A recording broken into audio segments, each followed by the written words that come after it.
মাথা ঘুরে পড়ে যাও না। ধরে দেখো ধরে দেখো। ও প্লেন চলে গেল একটা।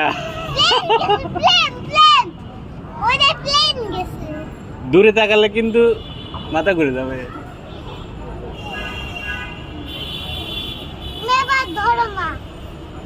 এবারে এবার উল্টা উল্টা ঘুরাইতে হবে। আমার মাথা ঘুরে গেছে বাবা। আমার মাথা ঘুরে তাহলে আবার